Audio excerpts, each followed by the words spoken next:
Hello friends, good evening to all of you. This is Rahul and this is my channel Exam Alert. And in this channel, we have conducting a series of crash course of the questions that came into the examination of TET, CTET, and UPTET examination and all. So till now we have covered part 8 in number systems, and now moving ahead in part 9 of number systems. Friends, one cordial request to all of you that if video is not visible, you can increase the quality of video by 360, 480, 720. Maximum you can avail 720 pixels, so that you can easily view, so that you can easily see the whole lot of questions that are written down in the paper. And if you are struggling with the voice quality, then you can take headphone facility as well. So ज़्यादा समय ना लेते हुए सीधे मुद्दे की बात पे आते हैं और क्वेश्चंस पे डायरेक्टली हिट करते हैं। और जो क्वेश्चंस आए हुए नंबर सिस्टम में, तो ये कोई पर्टिकुलर टॉपिक से क्वेश्चन नहीं है, डिफरेंट डिफरेंट टॉपिक से कई क्वेश्चंस लिए हैं, तो इसको मैंने मिसलेनियस टाइप 2 नाम दिया हुआ है। इसमें देखिए पहला क्वेश्चन जो कि है सीटेट 2015 में आया हुआ है। 6/5 में कितने 1/10 हैं? आपसे पूछा है कि 6/5 में कितने 1/10 है। तो इस तरह का सवाल जब भी आए तो 6/5 को आप अंश में रखिए और 1/10 को आप हर में रख दीजिए। तो इसके बाद आप ये 6/5 बटे 1/10 हो जाएगा, तो 6/5 गुणे 10/1 हो जाएगा। 6/5 गुणे 10/1, तो 5 दूनी 10 और 6 दूनी 12। Option C is your right answer. Now अगला प्रश्न है 3 से 1/3 में कितने 1/6 हैं? तो 3 से 1/3 में कितने 1/6 हैं? तो आप इसके लिए आप 3 से 1/3 लिखिए, बटे 1/6 कर दीजिए। और 3 त्रिक 9 बटे 10/3। 3 से 1/3 को मैं लिख सकता हूँ 10/3, और 1/6 को मैं डायरेक्टली 1/6 लिख दूंगा। तो ये 10/3 भागे 1/6 है, तो 10/3 गुणे 6/1 कर दूंगा मैं इसको। 3 दूनी 6, 10 दूनी 20। Option C is your right answer. Now 1/2 में कितने 1/8 हैं? इससे ये फ्रैक्शन के क्वेश्चंस हैं। अभी इसमें आगे कुछ दशमलव के भी क्वेश्चंस आएंगे, तो ये मैंने कई सारे क्वेश्चंस टाइप को क्लब कर दिया है, इसलिए मैंने इसको मिसलेनियस टाइप नाम दिया हुआ है। तो इसमें है कि 1/2 में कितने 1/8 हैं। अब देखिए 1/2 में कितने 1/8 हैं, तो 1/2 बटे 1/8 हो जाएगा। तो 1/2 बटे 1/8 है, तो इसको 1/2 गुणे 8 कर देंगे। तो 1/2 गुणे 8, तो 2 चौके 8। Option A is your right answer. Now moving ahead with the next question, that is UPTET 2011। 1 से 1/2 में कितने आधे हैं? तो 1 से 1/2 में कितने आधे हैं बटे 1/2। तो भागे 1/2 है, तो इसको मैं गुणे के साथ में क्या लिख सकता हूँ? 2। ठीक है, ये 2 से 1/2 हो जाएगा, 1 से 1/2 हो जाएगा। 2 का नम 2, 1 3/2, तो 3/2 भागे 1/2। इसको मैं लिख सकता हूँ 3/2 गुणे 2। भागे 2 1/2 था, तो उसको मैं गुणे में इसको शीर्षासन करवा दूंगा, तो 2/1 हो जाएगा। तो 2 का नम 2 हो जाएगा। Option C is your right answer. Now moving ahead with the next question, यूपिटर 2017। किसी प्राकृतिक संख्या का प्रत्येक अंक या तो 3 या 4 है। यह संख्या 3 और 4 दोनों से विभाजित होती है, ऐसी सबसे छोटी संख्या क्या है? ठीक है, प्रत्येक अंक या तो 3 है या तो 4 है। यह संख्या 3 और 4 दोनों से विभाजित होती है। देखिए 3 से विभाजित होने के लिए जो हमारी मान्यता है वो ये है कि आप सारे जो अंक हैं, सारे डिजिट्स हैं, उसको आप जोड़ दीजिए, और जो योग है वो अगर 3 से विभाजित हो जाएगा तो वो अंक पूरी संख्या 3 से विभाजित हो जाएगी। और 4 से विभाजित होने के लिए आपके इकाई और दहाई के जो अंक हैं उनका जो वो अगर 4 से दोनों मिलाने के बाद में अगर 4 से विभाजित हो जाते हैं। देखिए ये संख्या 3 से विभाजित है, 111 आ जाएगा ऑब्वियसली। 4 से विभाजित होने के लिए आपके लास्ट के इकाई और दहाई के अंक 33 ले लेंगे। 33 4 से विभाजित नहीं होता है, तो ये तो आउटराइटली रिजेक्ट हो गया मेरा। ऑप्शन डी देख लेते हैं। ये 4 से तो विभाजित हो जाएगा, 11 बार जाएगा, लेकिन 3 से विभाजित होने के लिए 4 + 4 जो कि 8 आएगा। 8 4 से विभाजित नहीं हो 3 से विभाजित नहीं होता, तो ये 3 से विभाजित नहीं होगा। सबसे छोटी संख्या की बात की है तो ऑब्वियसली ये सबसे छोटी थी, फिर 333 थी, फिर 444 की बात करते हैं। 444 देखिए 4 से तो विभाजित है, क्योंकि इकाई और दहाई पे 44 है, और 44 4 से विभाजित होता है। अब 3 से विभाजित होने के लिए आपको 4 + 4 + 4 कितना हो जाएगा? 12, जिसका योग 12 है, जो कि 3 से विभाजित है, तो 3 से भी विभाजित हो जाएगा। तो option B is your right answer. अगला प्रश्न है जो कि यूपीटेट 2014 में आया हुआ है। 5.47 × 5.47 - 4.53 × 4.53 अपॉन 0.94 का सरलीकृत मान क्या है? आपसे पूछा है डायरेक्टली। ठीक है, तो a × a - b × b। So what is this? a square, and what is this? b square upon 0.94। So a square - b square upon 0.94। So A square minus B square, आपको पता है कि A square minus B square formula होता है A square minus B square will is equals to A plus B और A minus B. ये एक formula है अलजेब्रा का। इसी फॉर्मूले में ए की जगह हमने क्या रखा 5.47, इसी फॉर्मूले में हमने ए की जगह क्या रखा 5.47 और बी की जगह क्या रख दिया 4.53। ठीक है, तो 5.47 प्लस 4.53 और 5.47 माइनस 4.53 अपॉन 0.94 ठीक है, अपॉन 0.94। कुछ नहीं करना है, इन दोनों को ऐड कर लीजिए, इन दोनों को घटा लीजिए। इन दोनों को ऐड करेंगे 10 आ जाएगा, इन दोनों को घटाएंगे तो 0.94 आएगा और इसके हर में भी 0.94 है, 0.94 से 0.94 कट जाएगा, डायरेक्टली इसका आंसर हो जाएगा 10। Option A is your right answer. अगला प्रश्न है 0.827 इंटू 0.827। अगला प्रश्न है 0.827 इंटू 0.827 माइनस 0.173 इंटू 0.173 इसको भी जैसे ऊपर सॉल्व किया है बिल्कुल A square minus B square से को लेके सॉल्व करेंगे, तो ऑब्वियसली इसका option A square minus B square करेंगे तो 0.827 प्लस 0.173 इसको आप जब जोड़ेंगे तो 1 आएगा और 0.827 माइनस 0.173 करेंगे तो आपका आ जाएगा 0.654 और ये 0.654 से 654 कट जाएगा ऑब्वियसली, तो इन दोनों का जो जोड़ बचेगा 1, वही आपका आंसर आ जाएगा। अगला प्रश्न है 0.1 into 0.1 into 0.1 plus 0.02 plus 0.02 plus 0.02 अपन 0.2 प्लस 0.04 ठीक है, ये तीन आपके सवाल दिए हुए हैं, ये सवाल दिया हुआ है आपको। अब आप देखिए कैसे कर सकते हैं, आप इसमें से आप 8 इसमें से निकाल लीजिए, 8 निकालेंगे 2 दूनी 4 दूनी 8, तो ये क्या बचेगा 0.1 बच जाएगा। इसमें से आप 8 जैसे ही निकालेंगे, 4 देखिए 4 चौका 16 चौका 64 में से 8 निकालेंगे तो बचेगा 8 और उस 8 को आप 2.02 में डिवाइड कर दीजिए।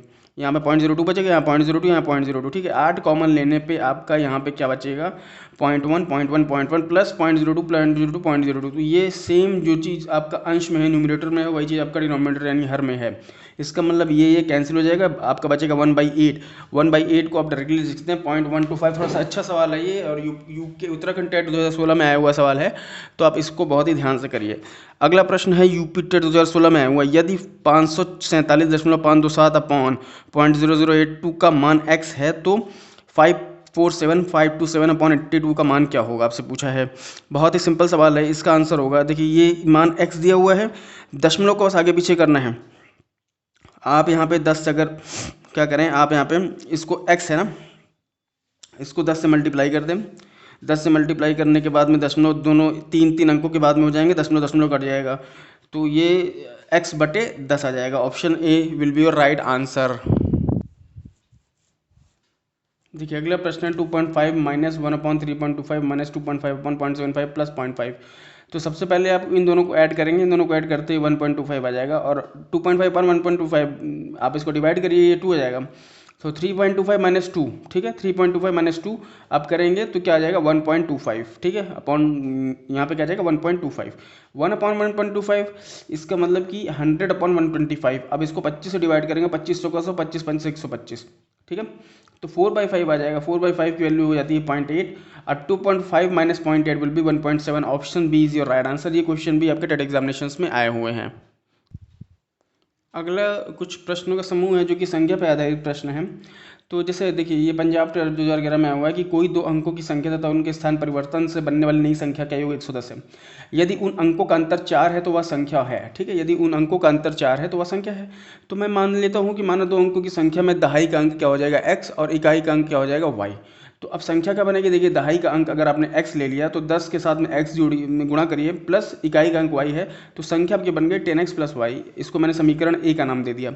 अब प्रश्न में जैसे दिया हुआ है कि दो अंकों की संख्या तथा उसके स्थान परिवर्तन से बनी संख्या का योग 110 है, तो संख्या आपने 10x प्लस वाई ली थी और स्थान परिवर्तन करते ही आपकी संख्या बनेगी 10x plus 10y plus x, 10y plus x। इन दोनों संख्याओं का योग कितना आपने बताया 110 है। अब इसको आप क्या करिए, देखिए 10x प्लस x 11x और 10y प्लस y 11y बराबर 110। तो x प्लस y का मान क्या हो गया, x प्लस y का मान हो गया 10, क्योंकि 11 से 110 कटेगा तो 10 बढ़ जाएगा। ये समीकरण एक इसको नाम दे देंगे। और यदि उन अंकों का अंतर आपसे कह रहा है 4 है, अंकों का अंतर मतलब x और y का अंतर क्या है 4 है। अब देखिए मुझे पता नहीं है कि x बड़ी है y बड़ी है, तो मैंने फॉर एग्जाम्पल ले लिया कि x माइनस वाई बराबर 4। अंत अगर y बड़ा होता है तो y माइनस एक्स लेते हैं यहाँ पे, लेकिन for example I have taken purposefully x minus Y is equal to 4, ये मेरा इक्वेशन नंबर समीकरण दूसरा हो गया। अब इन दोनों समीकरणों को आप पहला और दूसरे को जोड़ेंगे तो देखिए y से y कट जाएगा और 2x बचेगा, x प्लस एक्स 2x और 10 प्लस 4 14, तो 2x बराबर 14। इसको सॉल्व करेंगे तो x बराबर 7 आ जाएगा और x बराबर 7, देखिए 2x बराबर 14 हो गया, x बराबर 7 हो गया। अब x बराबर 7 में किसी भी एक समीकरण में उठा के, फॉर एग्जांपल मैंने इसमें रख दिया समीकरण 2 में, 7 माइनस वाई बराबर 4, y इधर जाएगा 4 इधर आएगा तो y का मान हो जाएगा 3। अब समीकरण a जो कि आपने माना था संख्या के लिए, आपसे पूछा है संख्या क्या है, समीकरण a में आप x और y की वैल्यू पुट कर दीजिए। देखिए क्या आ रहा है, x और y का मान यहाँ पे रखने पर 10x प्लस वाई संख्या है आपकी, x का मान 7 है और y का मान 3 है, तो 70 plus 3 73। Option B is your right answer. Now moving to the next question, this is question that came in Punjab TET examination 2011। अगला प्रश्न है, किसी दो अंकों की संख्या में दहाई का अंक इकाई के अंक से 4 अधिक है, दोनों अंकों का योग उस संख्या का 1/7 है, इकाई के स्थानांक वाला अंक क्या, आपसे पूछा है। माना इकाई का अंक x है और दहाई का अंक क्या हो जाएगा, देखिए आपसे सवाल में कहा है दहाई का अंक इकाई के अंक से 4 अधिक है, तो इकाई का अंक मैंने मान लिया x है तो दहाई का अंक क्या हो जाएगा x प्लस 4। अब संख्या क्या हो जाएगी, क्योंकि दहाई का अंक x प्लस 4 है तो 10 गुणे x प्लस 4 प्लस इकाई पे आपका x है तो x आपने ले लिया, ये आपकी संख्या आ गई, ये आपकी क्या आ गई संख्या, ठीक है। अब आपसे जैसे प्रश्न में कहा हुआ है दोनों अंकों का योग उस संख्या का 1/7 है, दोनों अंकों का योग मतलब इकाई का अंक है और जो दहाई का जो अंक है उनका योग क्या है 1/7 है, तो मैंने दहाई पे आपका अंक x प्लस 4 है और इकाई पे x है तो इन दोनों का योग ले लिया, उस संख्या का 1/7 है। संख्या क्या है आपकी 10x प्लस 4 प्लस x, इसका 1/7 है, संख्या लिख दिया 7 कर दिया। इसको आप सॉल्व कर लेंगे। इसमें देखिए एक वेरिएबल है, एक अचर राशि है, इसमें एक चर राशि है, रेदर एक चर राशि, एक ही वेरिएबल है x और एक चर राशि आप सॉल्व कर लेना है। देखिए 7 को उधर ले जाइए, 2x प्लस 4 आएगा तो 7 दूनी 2x 7 दूनी 14x प्लस 7 चौका 28 बराबर ये हो जाएगा आपका 10x प्लस x 11x और ये 10 चौका 40, 11 उधर जाएगा, 3x बराबर 12 आ जाएगा, 3x बराबर 12 आ जाएगा और x बराबर 4 आ जाएगा, तो इकाई का अंक आपका क्या आ गया 4, x का मान 4 आ गया और x ही आपका इकाई का अंक था, तो इकाई के स्थान वाला अंक आपसे पूछा है, option B is your right answer. थोड़ा सा अच्छा सा सवाल है, इसको आप ध्यान से कर लीजिएगा इसको अच्छे से। अगला प्रश्न है जो कि यूपी टेट 2013 में आपसे पूछा गया है, यदि किन्हीं दो प्राकृत संख्याओं का योग 48 हो तो उस संख्याओं का अनुपात कदापि नहीं होगा। आपसे कह रहा है किन्हीं दो प्राकृत संख्याओं का योग 48 है तो उक्त संख्याओं का अनुपात कदापि नहीं होगा। देखिए इसको करने की मैंने एक शॉर्टकट ट्रिक मैं आपको बताऊंगा यहाँ पे। देखिए पहला ऑप्शन है 3:5, 3:5 अगर जोड़े 3 + 5 8 आ जाएगा और 8 × 48 होता है, तो प्राकृत संख्याओं के 48 है, मतलब ये तो है सही है, कदापि नहीं होगा। 5 7 5 5 अनुपात 7 5:7, 5 7 को जोड़ेंगे 12 आ जाएगा, 12 चौका 48, 2 और 6 को जोड़ेंगे तो ये 8 आ जाएगा, 8 6 48 और 2 और 5 को जोड़ेंगे 7, 7 का कोई भी भाजक 48 नहीं जाएगा, कोई भी मल्टीपल 7 का 48 नहीं जाएगा, तो option D is your right answer. Now moving to the next question please. देखिए अगले तीनों प्रश्न जो आए हैं वो सीटेड यूपीटेड और यूपीटेड में आए हुए हैं, तो ये तीनों बहुत ही महत्वपूर्ण सवाल हैं आपके आने वाले एग्जामिनेशन यूपीटेड के लिए। देखिए क्या क्या प्रश्न है, एक संख्या 100 के आधे से छोटी है और 4 दहाई तथा 5 दहाई के बीच में, इससे इकाई का अंक दहाई के अंक से 1 कम है। यदि संख्या में अंकों का योग 7 है तो अंकों का गुणनफल पूछ रहा है आपसे। देखिए एक संख्या 100 के आधे से छोटी है, 100 का आधा क्या हो जाएगा 50, इसका मतलब संख्या क्या हो गया 50 से छोटी हो गई, और दहाई तथा 5 दहाई के बीच में है, 4 दहाई तथा 5 दहाई के बीच में। देखिए 50 से छोटी है और 4 दहाई तथा 5 दहाई के बीच में, इसका मतलब क्या हुआ 40 से 50 के बीच में, 40 से 50 के बीच में है और 50 से छोटी है, तो 40 से 50 के बीच में कौन सी संख्या होगी के बीच में, 40 भी नहीं होगी, ठीक है। कौन कौन संख्या होगी 41 42 43 44 45 46 47 48 49, ठीक है, ये सारी संख्याएं होंगे। उसके बाद से कहता है इससे इकाई का अंक दहाई के अंक से 1 कम है, इससे इकाई का अंक दहाई के अंक से 1 कम है, तो इकाई का अंक क्या हो जाएगा दहाई का अंक -1। अब इसमें देखिए जो जितनी भी संख्याएं हैं उनमें दहाई का अंक में 4 है, तो इकाई का अंक क्या हो जाएगा दहाई देखिए दहाई का अंक हर दहाई के अंक में क्या क्या है 4 है, तो इकाई का अंक दहाई के अंक से 1 कम है, तो आपने क्या किया दहाई का अंक -1 कर दिया, इकाई का अंक आपका क्या आ गया 3 आ गया, तो आपकी संख्या क्या हो जाएगी, आपकी संख्या हो जाएगी इकाई का अंक आपका 4 है 3 है सॉरी, और दहाई का अंक आपने 4 ले लिया है, तो संख्या 43 हो गई। अब आपसे पूछे यदि संख्या में अंकों का योग 7 है तो अंकों का गुणनफल हो जाएगा, अंकों का योग देख लीजिए 4 + 3 कर देंगे 7 आ जाएगा, अंकों का गुणनफल कर दीजिए यहाँ से 4 × 3 12 आ जाएगा, option C is your right answer. तो बहुत अच्छा सवाल है, इसको बहुत ही ध्यान से करने की जरूरत है। अगला प्रश्न है यूपी टेट 2014 में 2 अंकों वाली संख्या के दोनों अंकों का योग 7 है। यदि संख्या में 27 जोड़ दिया जाए तो अंकों का क्रम उलट जाता है, वह संख्या क्या होगी? ठीक है, तो 2 अंकों वाली संख्या के दोनों अंकों का योग 7 है। मैंने मान लिया कि संख्या क्या है 10x प्लस वाई। ठीक है, तो इसमें इकाई का अंक आपने मान लिया y है और दहाई का अंक x है। तो इन दोनों के अंकों का योग, 2 अंकों वाली दोनों अंकों का योग 7 है। ठीक है, x प्लस वाई बराबर क्या दे दी आपको 7। ठीक है, अंकों का योग क्योंकि 7 था तो मैंने 2 इकाई पे y लिया था, इकाई पे मैंने लिया था y और दहाई पे क्या लिया था मैंने x। दहाई पे क्या लिया था x, दहाई पे मैंने लिया x। ठीक है, और दोनों अंकों का योग 7 है तो x प्लस वाई बराबर 7। और यदि संख्या में 27 जोड़ दिया जाए, अब मैंने संख्या मेरी क्या हो गई, संख्या हो गई आपकी 10x प्लस वाई। अब इस संख्या में मैंने 27 जोड़ा तो अंकों का क्रम उलट जा रहा है, इसका मतलब x की जगह y जाएगा, y की जगह x आ जाएगा, तो 10y प्लस x हो गया।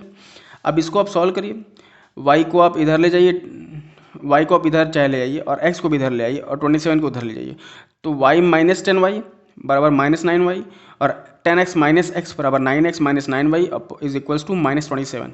सो इस तरीके से क्या हो जाएगा x माइनस वाई बराबर माइनस 3। ये आपका पहला समीकरण है, x माइनस वाई बराबर माइनस 3, और ये आपका x प्लस वाई बराबर 7, ये आपका दूसरा समीकरण है। ठीक है, इन दोनों समीकरणों को आप जोड़िए, y से y को काट दीजिए क्योंकि माइनस वाई प्लस वाई कट जाएगा, x से x को जोड़ेंगे 2x आएगा, 7 में से माइनस 3 को जोड़ेंगे तो ये 4 आ जाएगा, तो 2x बराबर क्या हो गया 4, x बराबर 2। x बराबर 2 का मान आप इस समीकरण में रखिए या किसी भी समीकरण इस समीकरण में रख दीजिए, इजी पड़ेगा। तो 2 उधर ले जाएंगे, y बराबर 5 आ जाएगा। तो आपकी संख्या क्या हो गई 10x प्लस वाई, 10x का मान 2 है, y का मान 5 है, तो 10 दूनी 20 प्लस 5 25। ठीक है, इस तरह से ऑप्शन आपका ए सही हो गया। अगला प्रश्न है यदि दो संख्याओं का अंतर तथा गुणनफल क्रमशः 5 तथा 36 हो तो उनके व्युत्क्रमों का अंतर क्या है? तो मैंने मान लिया संख्याएं क्या हैं x तथा y हैं, इन संख्याओं का अंतर क्या है 5 है और गुणनफल क्या है 36 है। अब आपसे व्युत्क्रमों का अंतर पूछ रहा है, यहाँ पे ये अंतर का मतलब, अंतर को मैंने इस साइन से दिखाया है, ये घटा और नहीं घटा, घटा नहीं रहे हैं बल्कि अंतर है।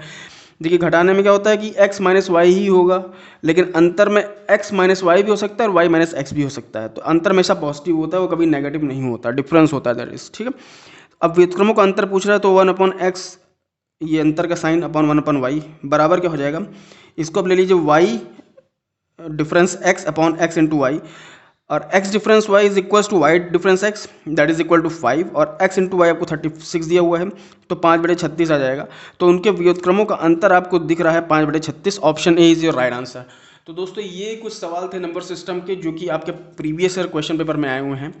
आपसे बहुत ही कॉर्डियल रिक्वेस्ट है कि अगर आपको वीडियो की क्वालिटी अच्छी नहीं मिल रही है तो वीडियो क्वालिटी आप बढ़ा सकते हैं 480 720, तो आपको बहुत ही क्लियर पिक्चर आएगी। और अगर आवाज़ आपको क्लियर नहीं आ रही है तो आप हेडफोन का इस्तेमाल करिए, और आप हमको अपने कमेंट्स बताते रहिए कि आपको क्या दिक्कत आ रही है, आपको फर्दर इस चैनल पे क्या चाहिए, और हमारे चैनल को शेयर करिए, सब्सक्राइब करिए, अच्छा लगे तो लाइक बटन दबाइए। और बहुत बहुत शुभकामनाएं आपको, आपका सीटेट का एग्जामिनेशन हो चुका है और आगे जो टेट की फर्दर एग्जामिनेशन है उनके लिए हम आते रहेंगे और आपके लिए अच्छी अच्छी वीडियोस बनाते रहेंगे। इसमें तो प्रीवियस ईयर पेपर में आज जो आए हुए क्वेश्चंस हैं हम उन्हीं को डिस्कस कर रहे हैं। अगर आप अपने हमको कमेंट्स दीजिए और आप इस टॉपिक पे और ज़्यादा डेप्थ में नॉलेज चाहते हैं तो वो भी आप बताइए, आपको एक एक टॉपिक पे पूरे एक्सप्लेनेशन के साथ में किसी भी टॉपिक को क्लियर किया जाएगा। तो मिलते रहेंगे दोस्तों, शुभ रात्रि, शब खैर।